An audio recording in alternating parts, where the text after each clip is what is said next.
The sky above Seoul changed color that morning. It went from blue to purple to a strange golden shade that made everyone stop and look up. People on the streets pointed at the clouds. Children pulled on their mothers' hands. Old men sitting in parks put down their newspapers. Something was coming. The spaceship appeared slowly, like a whale rising from the ocean. It was massive, bigger than any building in the city.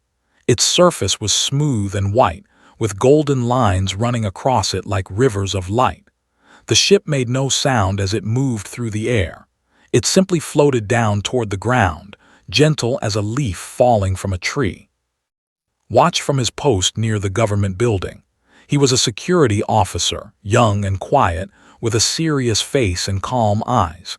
He had been working this job for 3 years now. He had seen important politicians, famous actors, and wealthy businessmen walk through these doors, but he had never seen anything like this. "First contact," his partner whispered beside him. "They actually came." Nodded but said nothing. He kept his hands at his sides and his back straight. His job was to watch and protect, not to talk, so he watched. The ship landed in the large plaza that had been prepared for this moment. Governments around the world had known about for 6 months now. Radio signals had been exchanged. Messages had been translated. And finally, the aliens had agreed to send their first diplomatic group to Earth. They chose Korea because of its technological advancement and peaceful reputation. A door opened in the side of the ship. Light poured out, bright and warm like sunlight. Then the aliens stepped out. Had seen pictures of the before, but the pictures did not prepare him for the real thing. They were tall, almost 2 meters each. Their skin was pale blue, like the sky at dawn. Their eyes were large and silver, with no pupils that could see. They wore long robes of white and gold, and they moved with grace that seemed almost impossible. There were 12 of them in the group. 10 were guards, carrying long spears that glowed with strange energy. One was clearly a leader, a woman with a crown of crystal on her head. She walked with her chin high and her shoulders back. Power came off her like heat from a fire. But it was the last one who caught attention. She was younger than the others, perhaps around his own age if such comparisons made any sense. Her skin was the same pale blue, but her eyes seemed different somehow. They were curious, moving around and taking in everything. She looked at the buildings, the cars, the trees, and the people with an expression of wonder. She smiled slightly when a bird flew past her head. This, would later learn, was Princess Vila, and the older woman with the crown was her mother, Queen. The Korean president stepped forward to greet them. He bowed deeply, as was custom. The Queen nodded her head slightly in return. Translators and diplomats hurried around, speaking in a mixture of languages and hand signals. Everything was formal and careful. Stayed at his post. He was too low in rank to be part of the welcome ceremony. He was just supposed to watch the crowd and make sure no one caused trouble. So he did his job, scanning the faces around him, looking for anything suspicious. "Primitive," a voice said loudly. Turned his head slightly. One of the nobles, a tall male with sharp features, was looking at the human guards with clear disgust on his face. "Look at them," the noble continued in the language, which could hear through the translation devices everyone wore. "Standing there like trained animals. Do they even understand what is happening? Do they know how lucky they are that we chose to visit their little planet?" Some of the other laughed quietly. The humans nearby shifted uncomfortably, but no one said anything. How could they? These were guests from another world, important guests. No one wanted to cause an incident. The noble walked closer to where was standing. He looked up and down like someone examining a strange insect.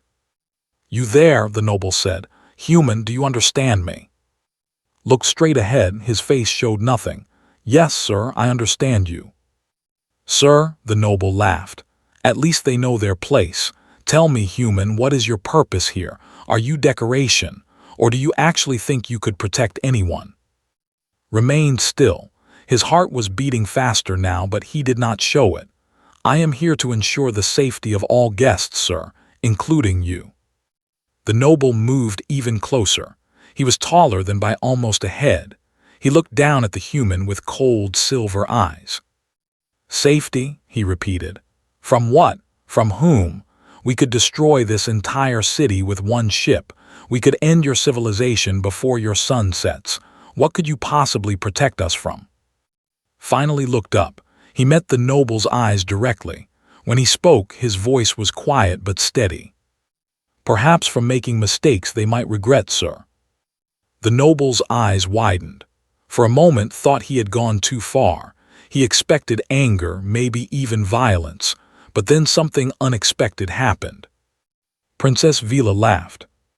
It was a small sound, quickly covered by her hand, but everyone heard it. The noble's face turned a darker shade of blue. He looked at the princess with something between embarrassment and fury, then turned and walked away without another word. Vila was still looking at. Her silver eyes sparkled with something that might have been admiration. She tilted her head slightly, studying him the way he had seen scientists study their experiments. Then she smiled, just a little, and continued walking with her mother toward the government building. Returned his gaze to the crowd.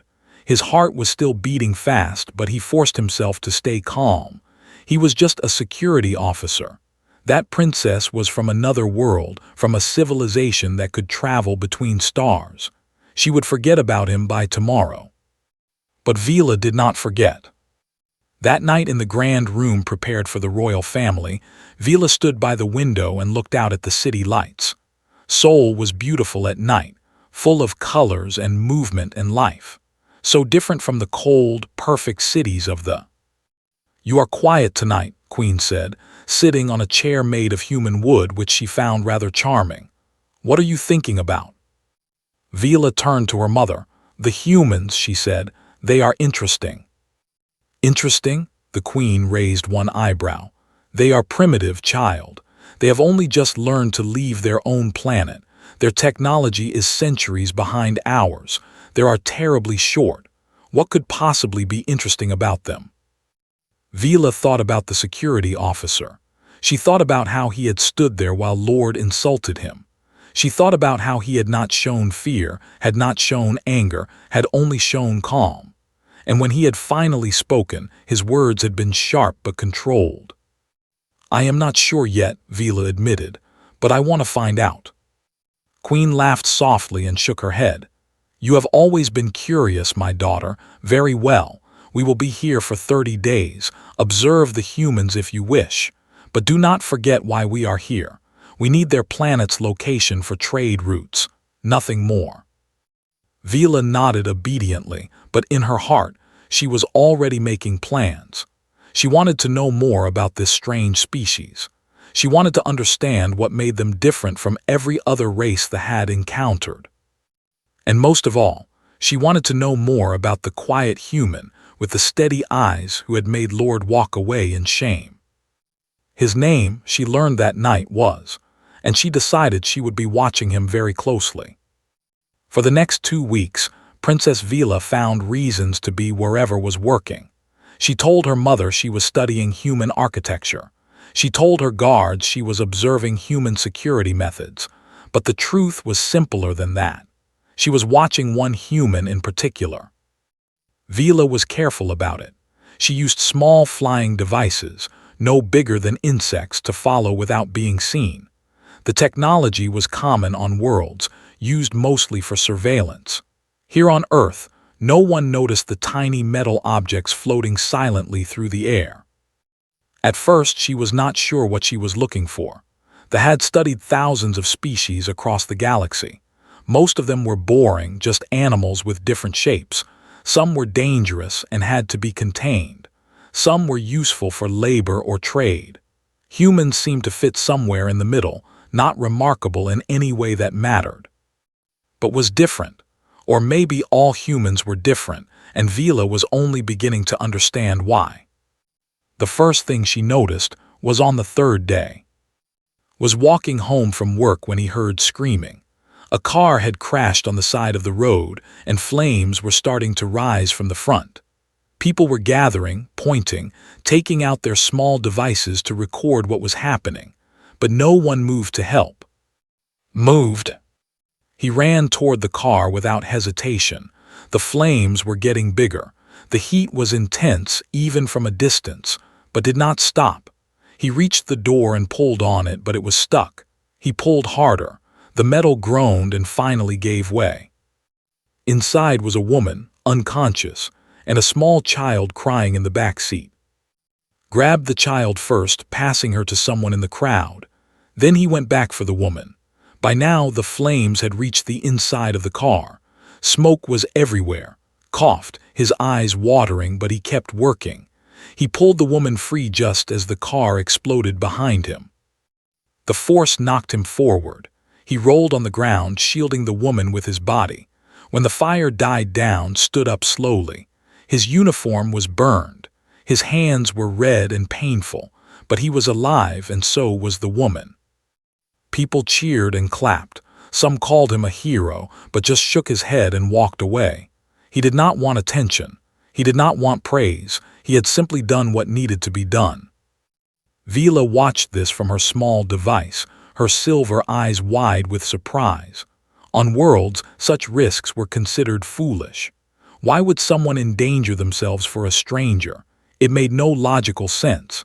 And yet, there was something in his actions that made her heart beat faster. The second thing she noticed was on the 7th day. Was eating lunch in a small park near his work.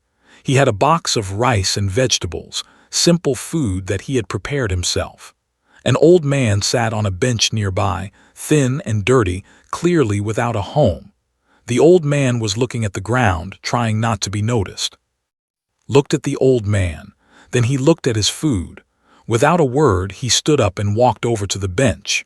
He sat down next to the old man and held out the box. "Please," said simply, "eat." The old man looked at him with confused eyes. "But this is your lunch." Shrugged, "I am not that hungry today." This was a lie. Vila could see that had not eaten anything since morning. His body showed signs of hunger, but he gave his food away anyway, sitting with the old man in comfortable silence while the stranger ate. When the old man finished, he tried to give the box back. Refused. Instead, he reached into his pocket and pulled out some money. Not much, just a few small bills, but did not have much to begin with. "There is a shelter 3 blocks north," said, pointing. "They can help you find a place to stay. Please take care of yourself." The old man's eyes filled with tears. He grabbed his hand and held it tight. "Thank you," he whispered. "No one has been kind to me in a long time."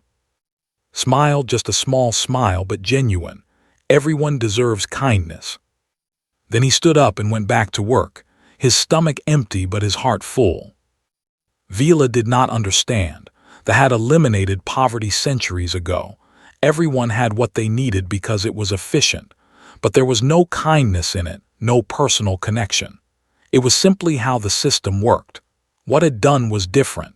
He had given away his own resources, made himself weaker, to help someone who could never repay him. It was beautiful. The third thing she noticed was on the 12th day. A woman came to the government building where worked. She was dressed in black, her face pale and wet with tears. She had come to file some papers, something related to her husband who had recently died. The officials at the desk were cold and efficient, giving her forms to sign and boxes to check. When she left, she was crying harder. She sat on the steps outside, her head in her hands, her whole body shaking with grief. Most people walked past her. They had their own problems, their own lives. They did not want to get involved, but saw her on his break. He stopped walking and stood there for a moment as if deciding something. Then he went to a small shop nearby and bought a cup of warm tea. He brought it back to the woman and sat down beside her on the steps. He did not say anything at first. He just held out the tea. The woman looked up, surprised. She took the cup with trembling hands. "Thank you," she said in a broken voice. Nodded, "I am sorry for your loss." Fresh tears spilled from the woman's eyes. "He was a good man. We were married for 40 years. I do not know how to live without him." Was quiet for a long time. Then he spoke, his voice soft and gentle. "When I was young, my grandmother died. She was the one who raised me. I thought the pain would never end, but she taught me something before she left." He paused. "She said that love does not disappear when someone dies. It changes shape. The person is no longer with us, but the love remains. It lives in our memories, in the things they taught us, in the way we treat others." The woman listened, her crying slowly becoming softer. "Your husband sounds like he was a wonderful man," continued. "The best way to honor him is to carry his love forward, share it with others, let it make the world a little brighter." The woman looked at with wonder, as if seeing something she had not expected. "You are very kind," she said. "Thank you for sitting with me." Smiled gently. Everyone needs someone to sit with them when they are sad. He stayed with her until she felt strong enough to go home. Then he returned to his post, never mentioning what had happened to anyone. Vila was deeply moved. She had never seen anything like this from the males of her own species. Males were strong and proud. They boasted of their power, their conquests, their achievements. They would never sit with a crying stranger. They would never give away their food to the hungry. They would never risk their lives for someone they did not know. But this human, this quiet man with the calm eyes, did all of these things without even thinking about it. Not for reward, not for recognition, simply because it was right. That night Vila could not sleep. She lay in her bed, staring at the ceiling, thinking about everything she had seen. They had always believed they were superior to other species. They were older, more advanced, more civilized. But watching, Vila began to wonder if there was another kind of strength they had missed. Humans were physically weak. Their technology was primitive. Their lives were short. But they had something they did not have. They had hearts that could hold endless compassion. They had courage that did not require powerful bodies. They had love that they gave freely without expecting anything in return. Vila thought about the suitors waiting for her back home. Lord who had insulted the human guards. Lord who had conquered 3-star systems. Lord who owned more ships than anyone in the empire. They were all powerful. They were all wealthy. They were all properly. And none of them would ever sit with a crying woman. None of them would ever give their food to a hungry stranger. None of them would ever run into fire to save a child. "Mother will not approve," Vila whispered to herself in the darkness. "But I know what I want now." She closed her eyes and saw his face, his calm eyes, his gentle smile, his quiet strength. Him, she decided, I choose him. Now she just had to find a way to make it happen. The grand banquet was held in the largest hall of the government building. Tables stretched from wall to wall, covered with white cloth and golden decorations. Hundreds of candles floated in the air, held up by technology that humans could only dream of. The food was a mixture of both worlds, delicacies served alongside Korean dishes. Important people filled every seat. Politicians, generals, scientists, and business leaders from Earth. Nobles, diplomats, and royal advisors from the empire. Was there too, but not as a guest. He stood against the wall with the other security officers, watching the crowd and making sure everything went smoothly. He wore his best uniform, clean and pressed, but still simple compared to the fine clothes around him. Princess Vila sat at the high table with her mother. She wore a dress of silver and white, with small diamonds woven into the fabric. Her hair was styled in the traditional way, piled high on her head with crystal pins holding it in place. She looked beautiful, elegant, and perfectly royal. But her eyes kept moving to the security officer against the wall. "You seem distracted tonight," Queen said, sipping a glass of earth wine.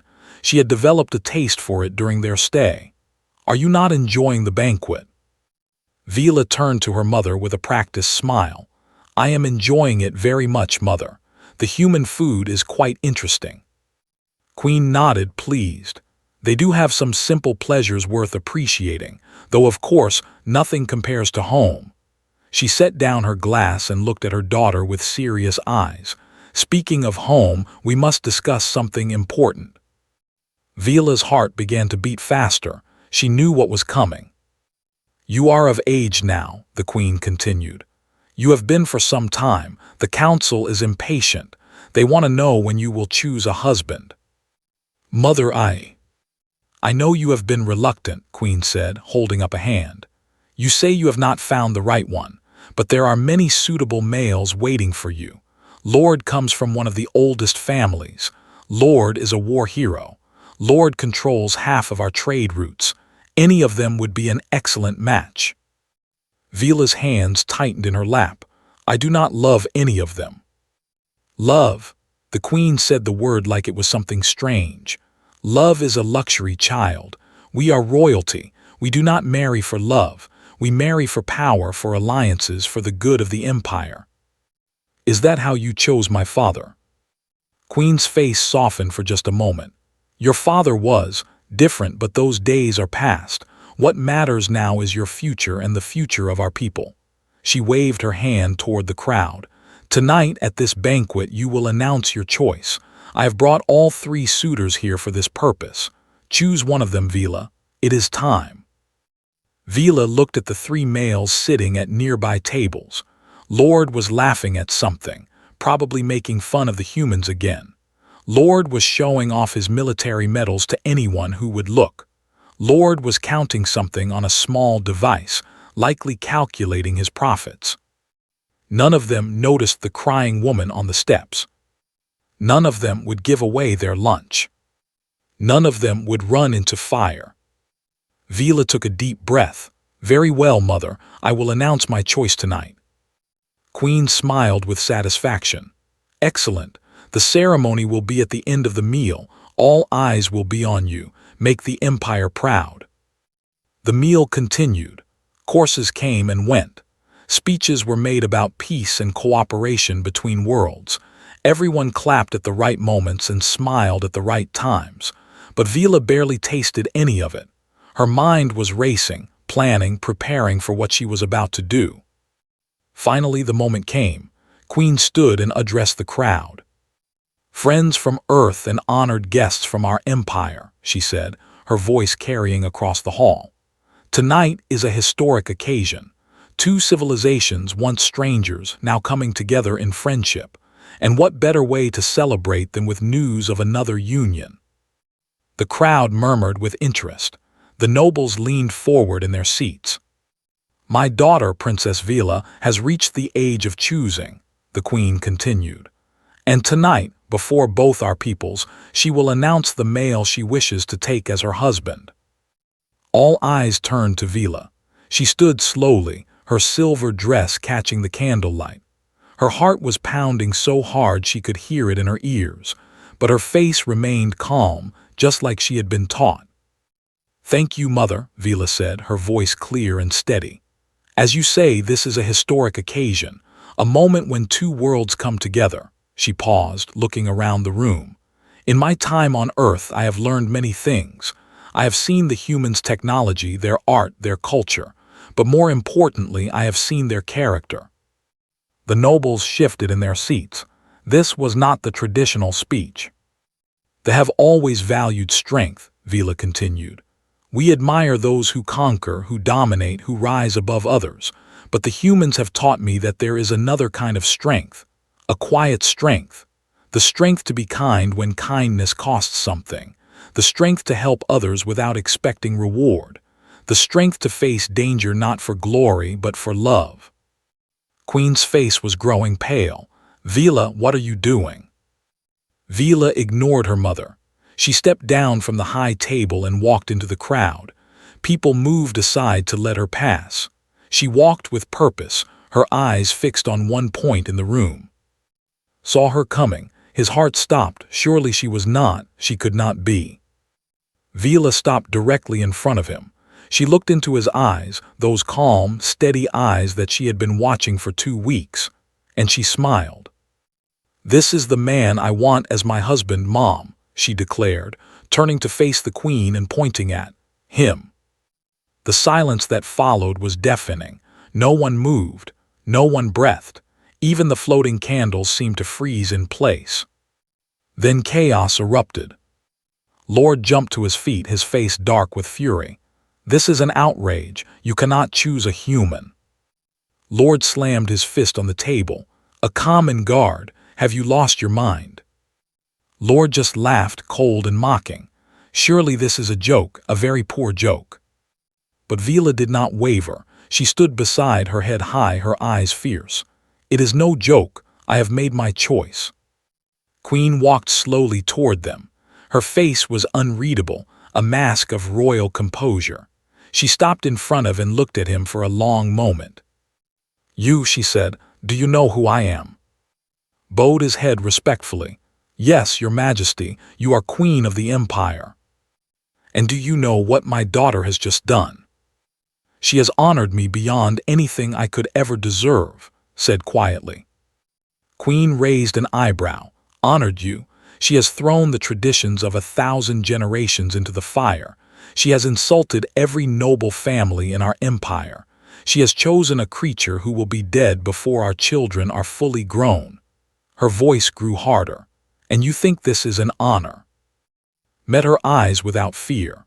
I think the princess sees something in me that I do not see in myself.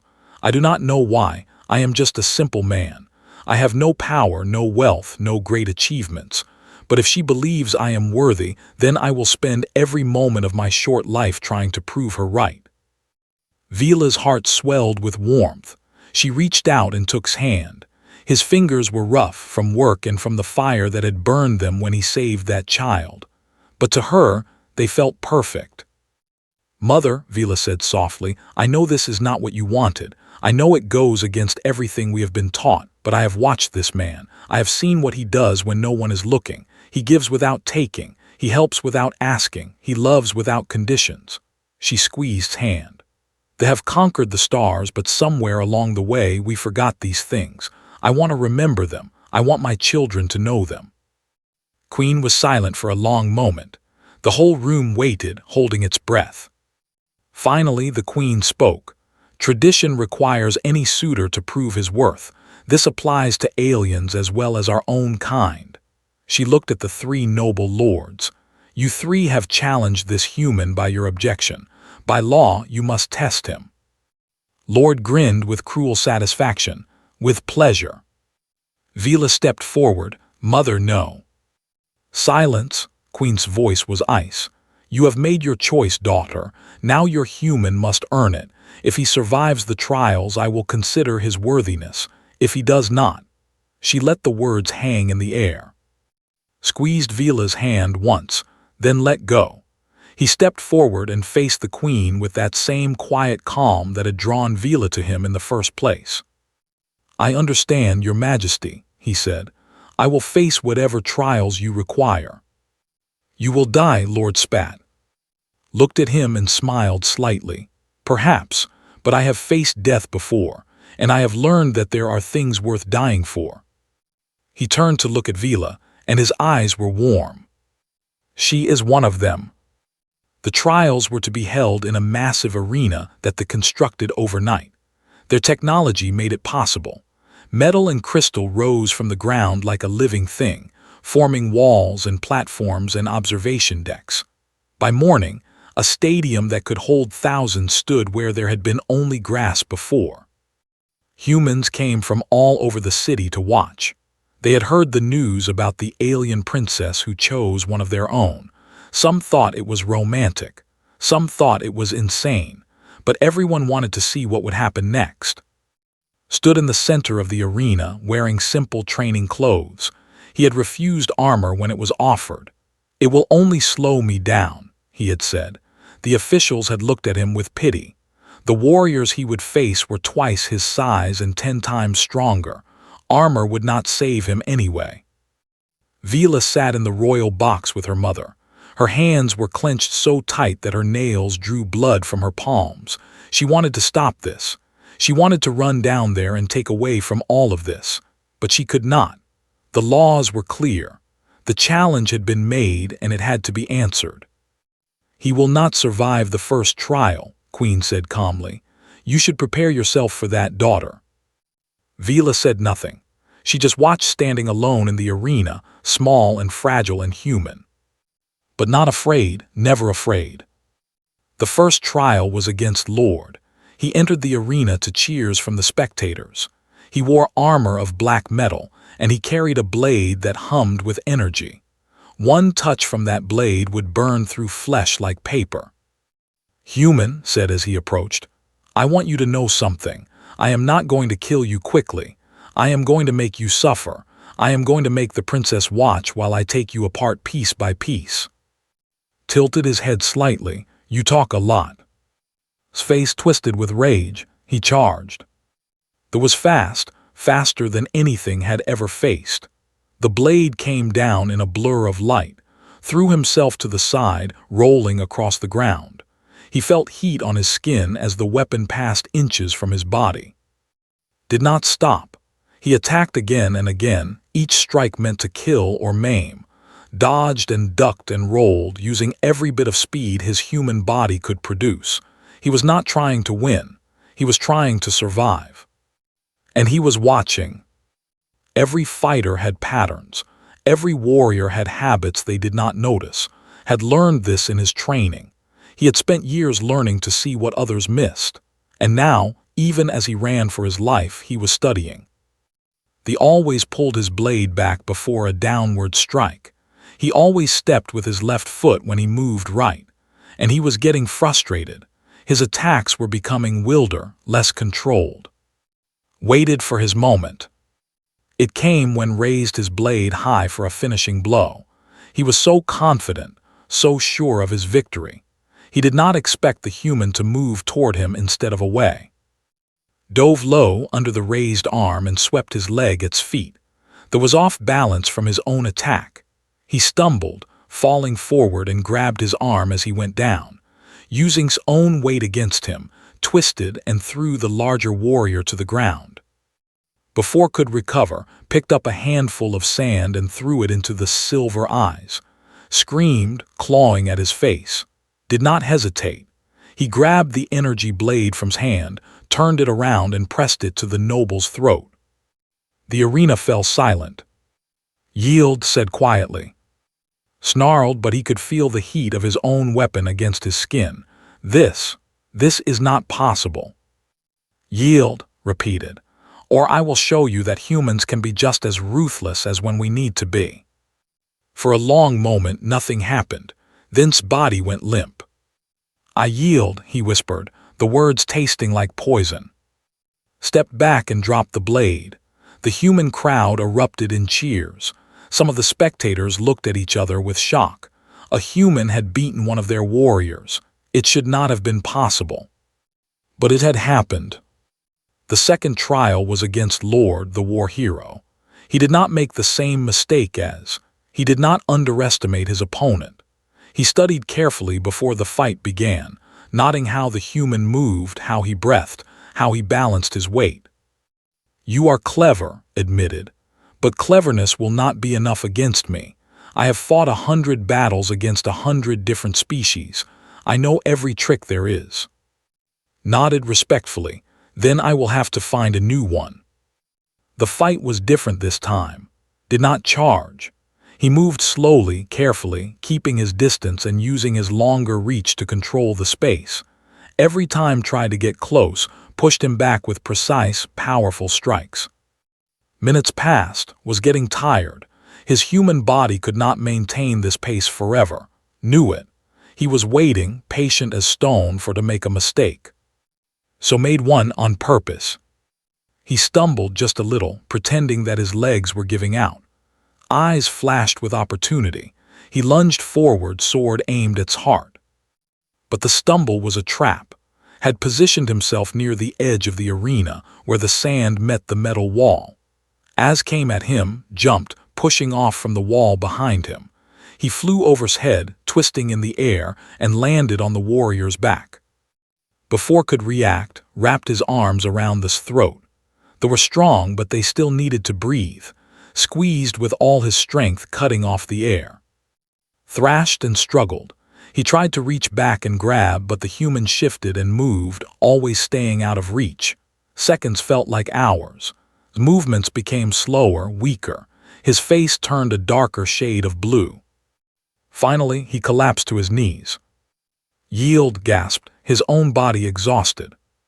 His hand slapped the ground 3 times, the traditional signal of surrender, released him and fell back, breathing hard. 2 trials down, 1 to go. The final trial was against Lord. He was different from the others. He was not a fighter in the traditional sense. He was a businessman, a trader, a man who believed that everything had a price. He entered the arena not with a weapon but with a tablet. "Before we begin," said, "I would like to make you an offer." Wiped the sweat from his face. "What kind of offer?" "Withdraw from this challenge," said. "Accept that you are not worthy of the princess. In exchange, I will give you more wealth than you could ever imagine. Enough to live like a king for the rest of your short human life. Enough to take care of everyone you have ever loved." The crowd murmured. It was a generous offer, more than generous. Was quiet for a moment. Then he looked up at the royal box, where Vila was watching with hope and fear in her eyes. "When I was young," said slowly, "my grandmother told me that there are things money cannot buy. She said that love, honor, and integrity have no price." He turned back to, "She was right. Some things are not for sale." Sighed, looking almost disappointed. "I thought you might say that." He pressed a button on his tablet. "Very well. If you will not be bought, you will be broken." The ground beneath his feet began to shake. Panels slid open and mechanical constructs rose from below. Robots, each one armed with multiple weapons, each one connected to his control system. There were 10 of them, surrounding in a circle of steel and death. "This is not traditional," Vila shouted from the box. "This is against the rules." "The rules say I must test him," replied calmly. "They do not say how. Let us see if human cleverness can survive against true technology." The robots attacked. What followed was the longest 3 minutes of his life. He ran and rolled and dodged, using every instinct he had to stay alive. The robots were fast, but they moved in patterns just like living fighters. Learned their patterns, predicted their attacks, and slipped through the gaps between their strikes. But he could not defeat them. They were too many, too strong, too tireless. One by one they hit him. A blade cut his arm. A blast struck his leg. Blood ran from a wound on his forehead. Still refused to fall. He remembered the woman in the burning car. He had not given up then. He remembered the old man in the park. He had not walked away. He remembered the widow on the steps. He had not abandoned her. He would not abandon Vila now. With a scream of effort, grabbed one of the fallen robot's weapons and fired its tablet. The shot was wild, desperate, almost certainly going to miss. It did not miss. The tablet exploded. The robots froze and collapsed to the ground, broken and bleeding but alive. Silence filled the arena. Then a single pair of hands began to clap. Queen stood in the royal box, her silver eyes fixed on the human lying in the sand. And for the first time since arriving on Earth, she smiled. "He passes," she said, "all 3 trials." Vila did not wait for permission. She ran from the box, flew down the stairs, and rushed to his side. She cradled his head in her lap, tears streaming down her face. "You foolish, wonderful human," she whispered. "You almost died." Looked up at her and smiled, blood staining his teeth. "But I did not, and now I can be with you." Vila laughed and cried at the same time. She held him close and did not let go. In the stands, humans and alike began to cheer. Something had changed that day, something important, and everyone who was there could feel it. A new chapter was beginning. The days after the trials were strange ones. Spent most of them in a healing chamber that they had brought from their ship. The technology was amazing. Wounds that would have taken months to heal on Earth closed in hours. Broken bones mended like they had never been broken at all.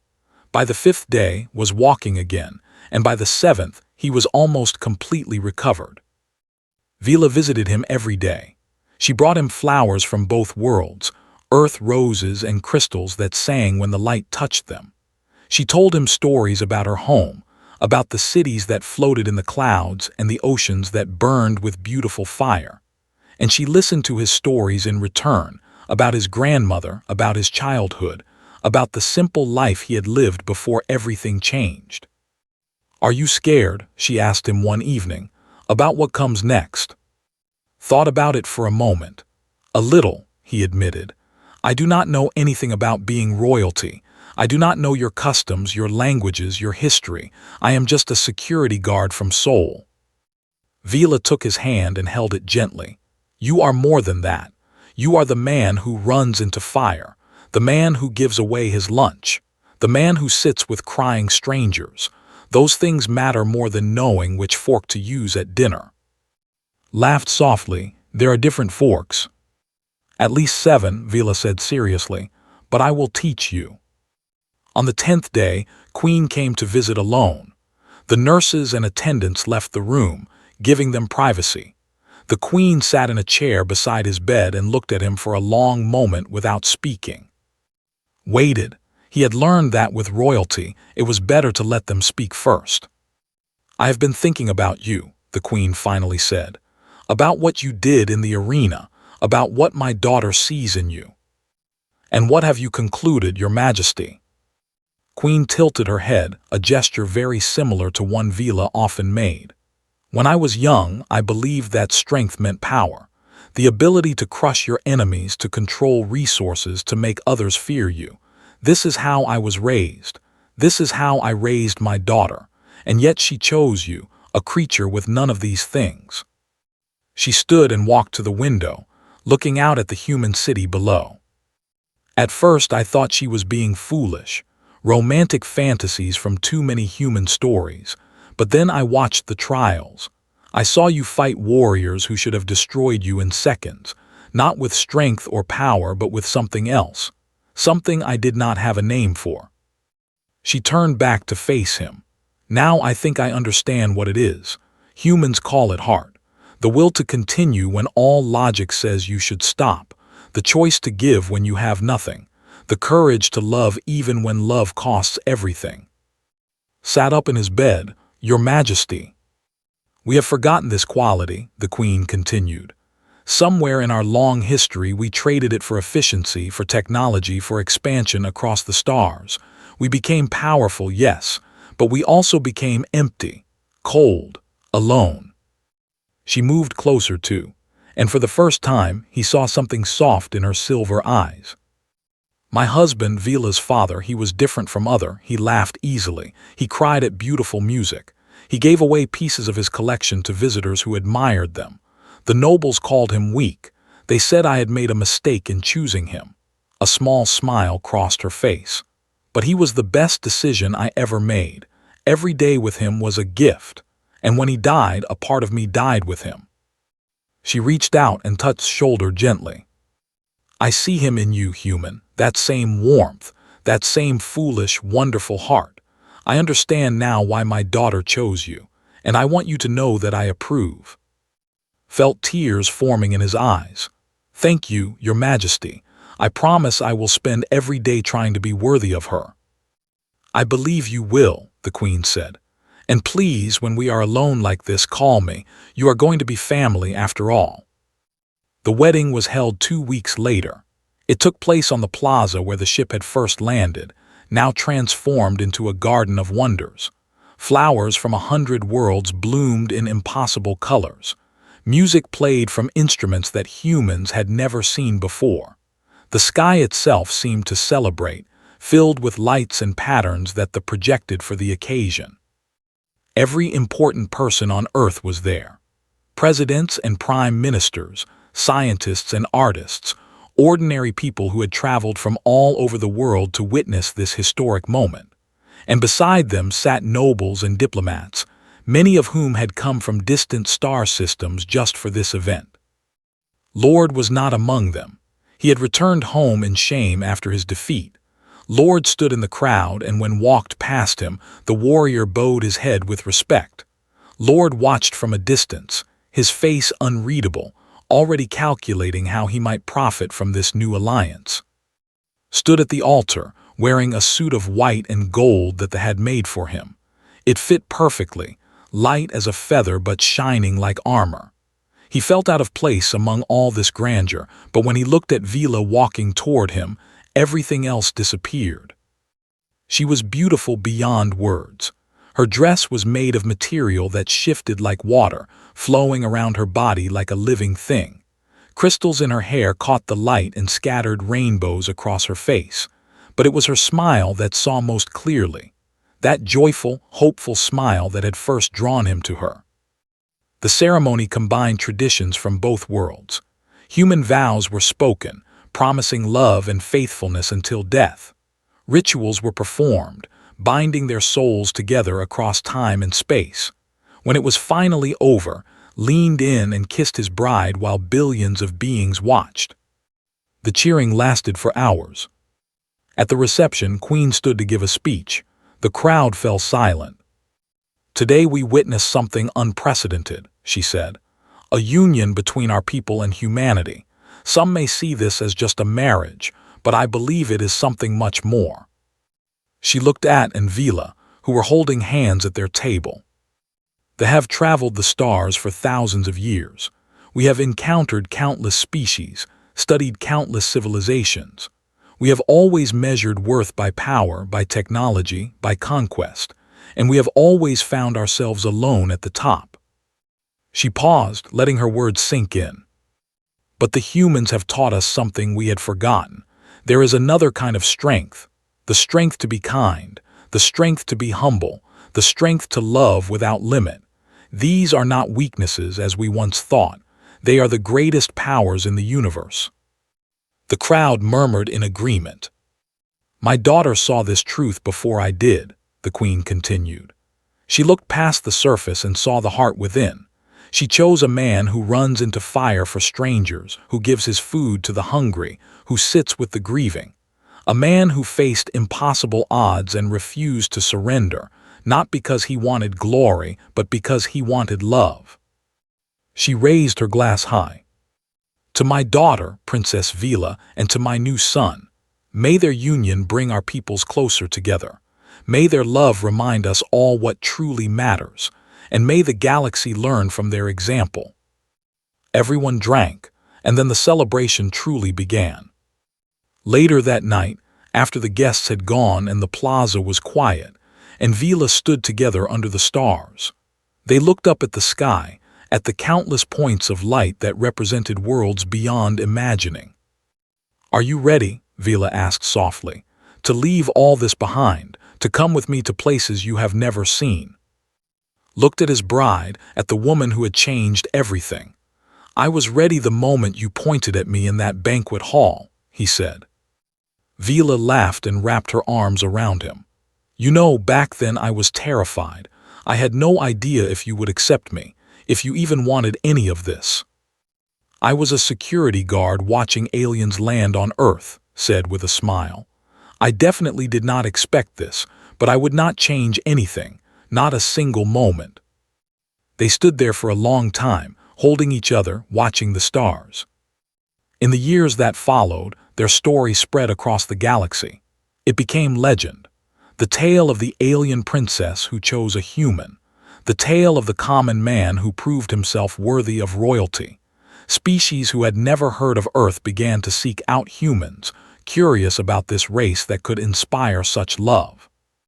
And wherever the story was told, the message was the same. True strength was not about power or conquest. It was about heart. It was about courage. It was about the choice to love, even when love seemed impossible. Humanity had joined the stars, and the stars were better for it. But for Envila, the greater universe did not matter as much as the small moments. Mornings spent watching strange suns rise over alien oceans. Evenings spent sharing stories from their different worlds. The quiet joy of being together, two souls from opposite ends of the galaxy who had somehow found each other. They had children eventually, beautiful beings who carried traits from both parents. Children who learned to be kind and strong, humble and brave. children who would one day carry their parents' legacy forward. And at the center of it all was a simple truth that's grandmother had taught him long ago. Love does not disappear. It changes shape, it grows, it spreads. It becomes something eternal. And in the end, that was the greatest power of all.